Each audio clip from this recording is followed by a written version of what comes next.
who discovered the little pond in the park. She and Charlie Horse loved to watch the big kids sail the boats on the water. One day a sign was posted on a tree. Charlie read it out loud. "Model boat building contest. Build the best boat." "I bet I could build the best," bragged Charlie Horse. "Me too, I could too," insisted Lambshop. Everybody laughed. "They're laughing at you," Charlie said to Lambshop. "The contest is us older kids." "They're laughing at you too," Charlie said Lambshop.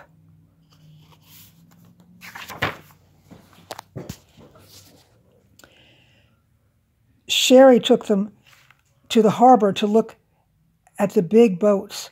Some boats were tied to the dock. Large ones sailed in deeper water. "Why does that big boat have a baby boat on a leash?" asked Lambshop.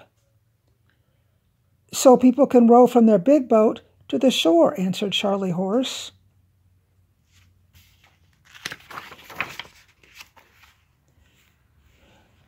When they went to the craft shop, Lambshop chose a simple kit that could be made into a little rowboat. Charlie picked a very difficult boat model with lots of parts to put together. "Won't that be too hard to build?" asked Lambshop. "For you," answered Charlie Horse, "but not for me. I'm going to win the contest." But Charlie Horse did have a hard time building his boat. "So many little pieces," he said. "I wonder if I really can build a better boat than all those other kids." "Don't worry about the other kids," said Sherry. "Just enjoy doing the best you can." Lambshop's rowboat was easy to put together, and she finished it quickly. "Look what I made," she said proudly. Charlie Horse snapped, "Your boat's too small, just like you. You can't win." And now, setting her little boat beside his big ship, Lambshop felt foolish. "Charlie Horse is right," she thought to herself. "I'm just too little." The day before the contest, Charlie had still not finished. "Now can I help you?" offered Lambshop. "How could you help me?" answered Charlie Horse. "I'm your friend, Charlie," said Lambshop. "That's what friends are for." But Charlie Horse just snickered and said, "You're too little to really be my friend." That wasn't nice. Lambshop climbed into Sherry's lap. "How about a story?" asked Sherry, pulling aside her newspaper. Lambshop snuggled closer. "I guess that means yes," said Sherry. "Okay, here's the Aesop fable called The Lion and the Mouse." "Aesop?" asked Lambshop. "He made up this story," answered Sherry. Aesop says, "It happened once upon a time, so the story goes. A sleeping lion felt somebody run across his nose.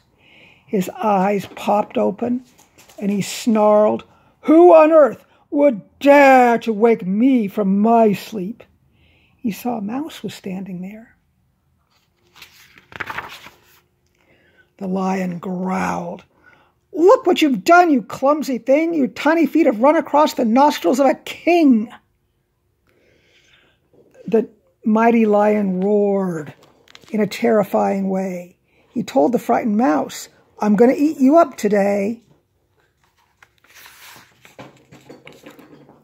The mouse said, 'Sir, I'd hardly make a satisfying chew for someone who's as wonderfully big and strong as you.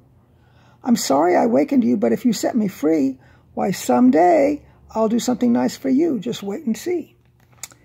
Please let me go. You never know just how tomorrow will end, and who can tell what a mouse could be, especially to a friend." The lion was so amused, he finally agreed, and the mouse ran far away the minute he was free. You should have seen that tiny creature scamper out of sight. But do you know, the day arrived when the mouse proved he was right. For the big lion, big and strong as you can get, he got himself entangled in the ropes of a hunter's net. He twisted and turned, and the hunter heard him roar, But the king of beasts could not escape, since that's what nets are for.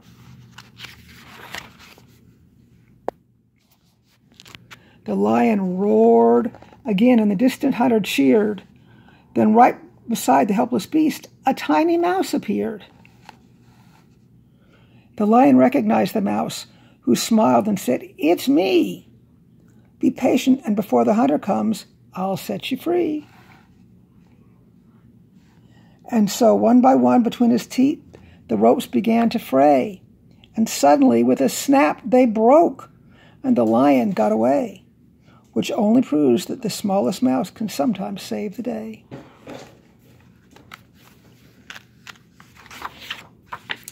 Here's the moral of the story, which is always at the end. Nobody is too small to help when someone needs a friend. The day of the contest arrived.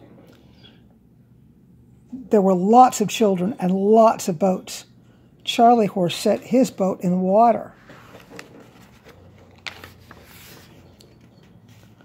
"Oh no," whispered Charlie Horse. "That girl built the same boat model as mine. Why would the judges pick my boat as the best when hers is no different?" Lambchop thought for a moment. Then she bent down and began to pull a shoelace from Charlie's sneaker. Finally, all the boats were in place. The judges walked round and round. Last of all, they stopped and looked at Charlie's boat.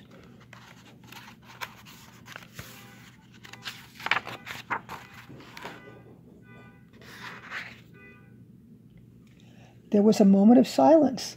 Then the judges smiled and said, "That's the winner. Such a clever idea."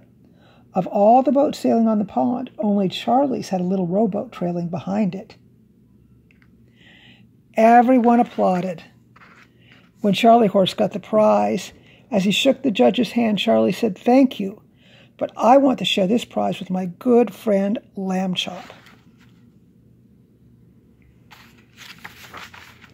Lambchop says, "You may be little, but don't ever think of little as yourself. Even the smallest can do big things."